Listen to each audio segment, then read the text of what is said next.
far as drifting apart. We always been polar opposites, you know what I'm saying? But when people see us drifting apart or doing different things like that, it leads to like talking, and then that just grows and it grows. How did $1 million was no money?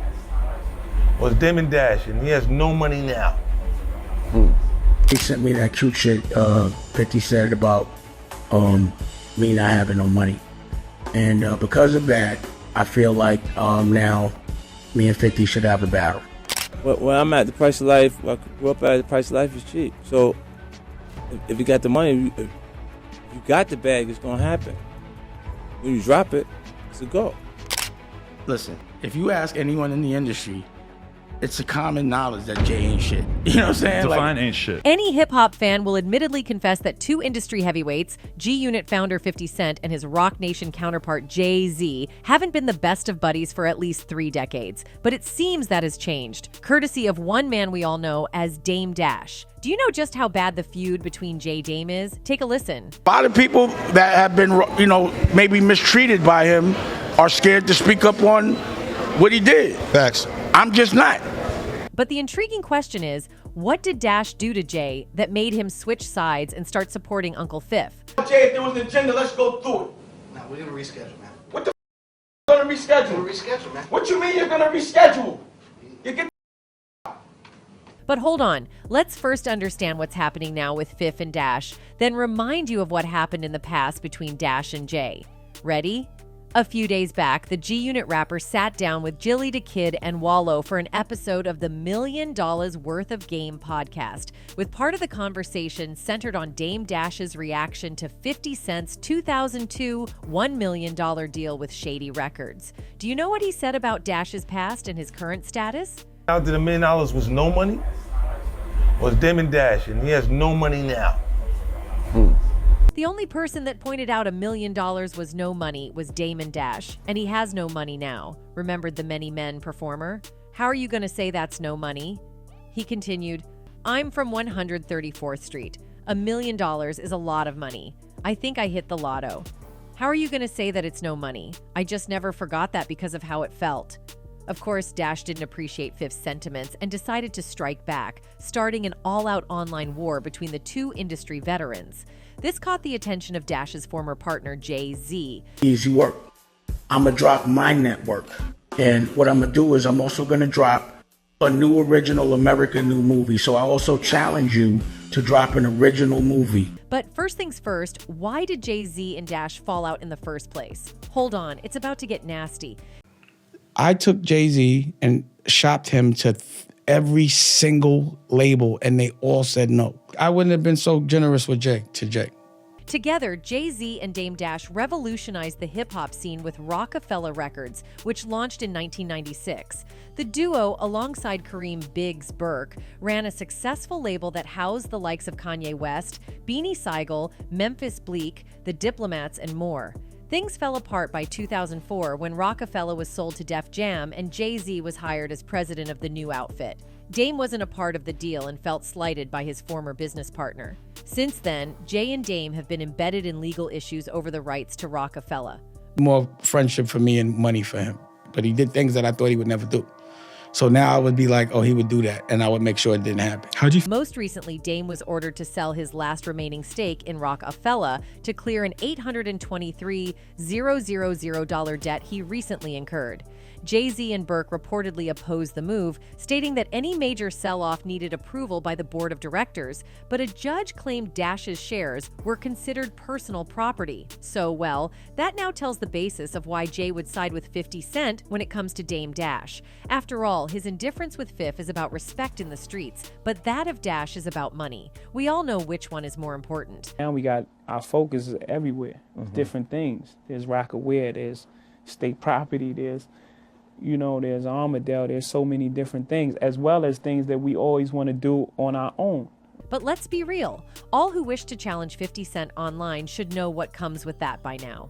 Dame Dash took to his Instagram Live on Thursday, September 5th, to challenge the hip-hop impresario to a mogul battle after Fif called him broke. However, in the midst of speaking on the Queensbred icon, the Roc-A-Fella co-founder's grill fell out of his mouth while recording live. I want to see if you're the real deal. Test, see me, see if I'm the real deal. In the clip, Dame recalled telling Fifth that $1 million isn't a lot of money. Hell no, it ain't no money, he ranted. And I owe $8 million in taxes right now to one state. $1 million ain't gonna help me. I can't even have no money until I make at least $16 million. The 53-year-old then made the argument that he's self-made versus Fifth being funded by others and having the backing of Dr. Dre and Eminem. I'm on this journey on my own. That's what I choose, he started. You know, I wish I had an Eminem and I wish I had a Dr. Dre to say, yo, you can't blackball that man. But I ain't got that. And that I put on is fighting me the most. If you raise money or if you got somebody else funding your S better be way better than mine because I'm paying for my S myself. However, Dame did deem the Inda Club rapper a worthy opponent to challenge his mogul status, saying that he's curious to find out if 50 is the real deal. Embarrassingly, right after calling out Fifth to challenge him, his apparent grills went flying out of his mouth as he quickly dodged the camera. "Oh God," he said while fixing his mouthpiece and handing off his phone. As the video made its rounds online, social media users, including the G-Unit honcho, had much to say. Wait, hold on. Oh, God. Yeah, talk to him for a second. Dash tried to get ahead of the jokes quickly, captioning his post, "My diamond grills popped out because that's what happens when you're broke." As you would expect, 50 Cent was highly amused by a clip of Dash's dental troubles amid their back and forth on social media.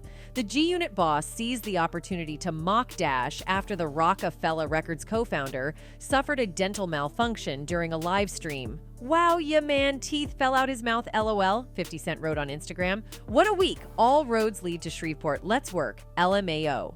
The rapper turned film producer used Dash's embarrassing moment for a social media montage.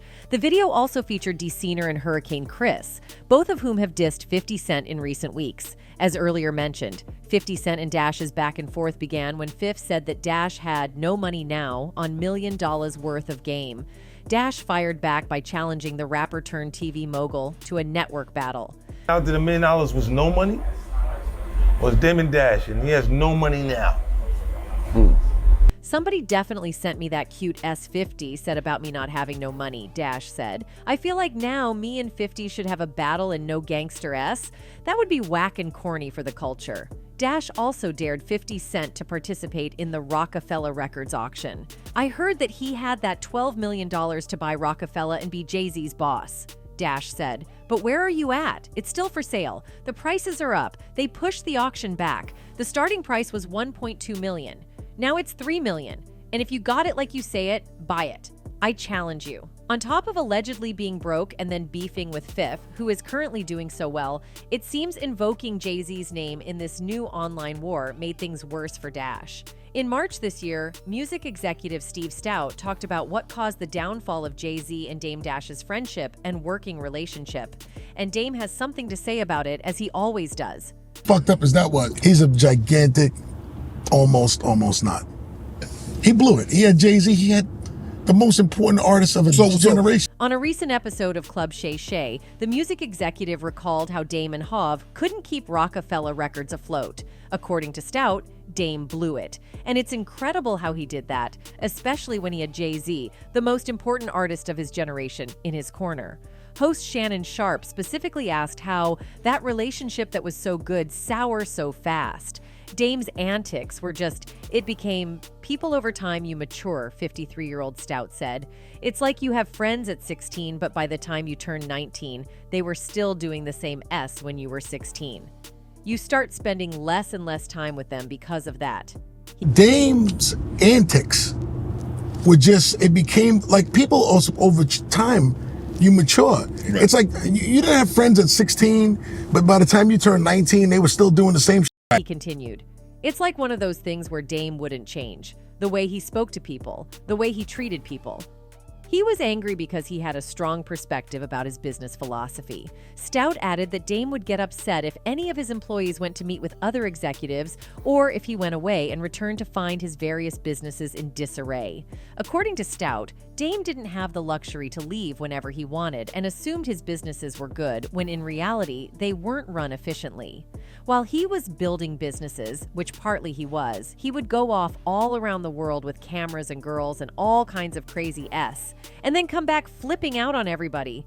Bro, you didn't build a business that was so operationally tight that you could just go away and come back, and S would just be the same, and all that S, Stout recalled. He added, Jay grew up. You know, Jay wanted more. I think Jay seen Dame's ceiling. I mean, I think that's really what it was.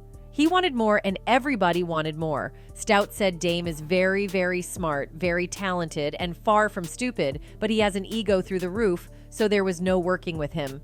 Posting a clip of the interview on Instagram, Dame told his 1.3 million followers, "This is the reason I had to smack the S out of at Steve Stout a couple years ago, because he's always speaking on other men's business. Good thing I've evolved." Years later, JayZ has built an empire big enough to make him a billionaire. Sadly, the same cannot be said of Dash, who is now auctioning whatever he has left to pay his debts. Conjoined by their shared affinity for the hustle, Dash and Jay seemed custom-built for prosperity, flanked by Kareem Biggs Burke and dressed like cinema's iconic mafiosos. The early promotional shots of the two embody La Familia. Everybody put up their hands. Put your guns up. I don't know that one yet. Just close out too much. There was once a time when Dame and Jay were exactly that, taking on the record label machine from the ground floor and racking up emphatic wins along the way. Launching with Jay's seminal debut Reasonable Doubt in 1994, Hav admitted to MTV that they had to employ this route because nobody would sign me, and Dame was the only one to show faith. Now, left estranged since the early 2000s, it's been widely reported that the pair have crossed paths a grand total of twice within the past 15 years. I mean, everybody knows Jay ain't shit. Like, that, everyone knows that. You know what I'm saying? Like, But it's does not that surprise you at all? Because that seems particularly shady. Listen, if you ask anyone in the industry. In Dame's case, the wound continues to fester.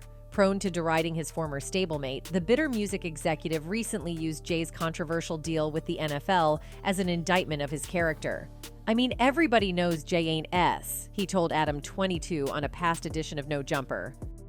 Everyone knows that, listen, if you ask anyone in the industry, it's common knowledge that Jay ain't S. He's about the bag. We all know that. He's self-preserving, period. It's just that the people he does it to don't have Beyonce next to him. They don't have that kind of power. The foundations of the rift between Hav and Dame stem from two deep-woven threads. First off, there is the purported culture of mismanagement and distrust at the top of Roc-A-Fella. Perched at the head of the chain of command, there were clear discrepancies in Dame and Jay's visions for the label's future. After renewing their Def Jam contracts for a reported $20 million in 2004, a whole $19.5 million increase on their original 1997 deal, Dame's remarks to MTV inferred that he couldn't envision a life without Roc-A-Fella. "All that is paperwork. We'll never break up," he insisted. "It's Roc-A-Fella for life. I would never pass the torch or leave any of my artists. I look at them like my family, almost like my children. I would never leave them with anybody else. Who else could run Roc-A-Fella but me?"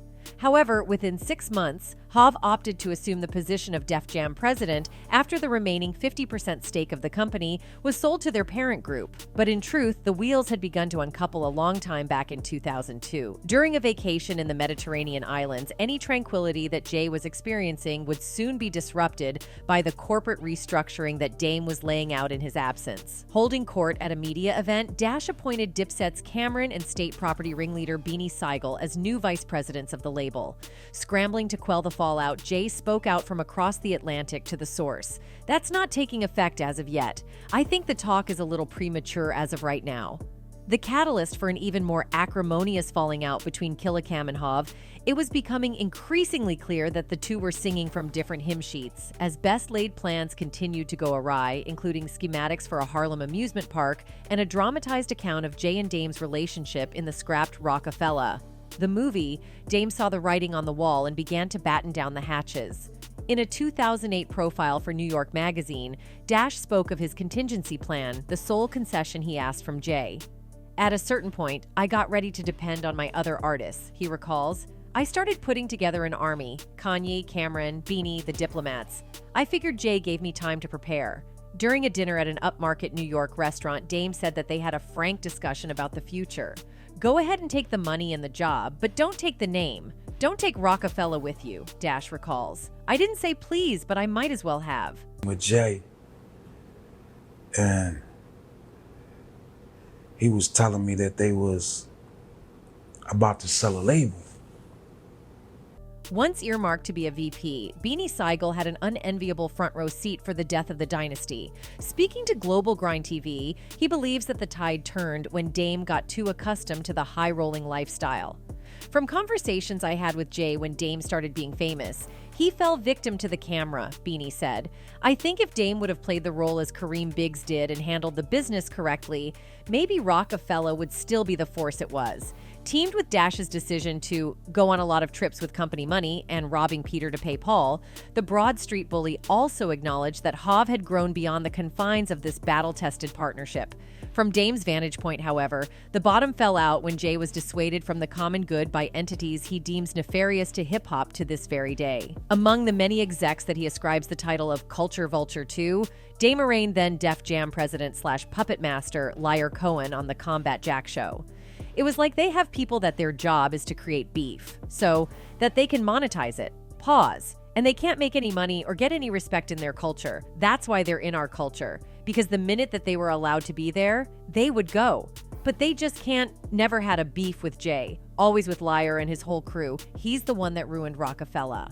Known to be an unyielding figure in the boardroom, the frustration that the mogul experienced can be heard in every syllable of an infamous 2003 tirade at Def Jam's office. Aggrieved by Def Jam officials holding meetings about Roc-A-Fella artists without him, Dame pulls no punches, telling former general manager Randy Acker, "Y'all don't know S about my culture, and you don't know S about Jay. Get the F out." Numerous accounts suggest that matters of the heart also played a pivotal role in their acrimonious split.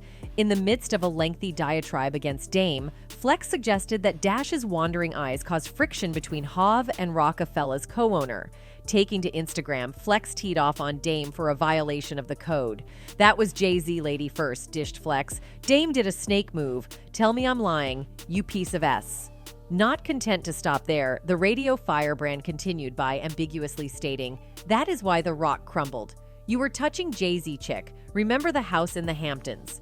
The lady in question here is no one else but the late singer Aaliyah. So, well, you can now clearly understand why Jay would instead beef with Dash than 50 Cent. He definitely has more to handle with Dash than with Fifth.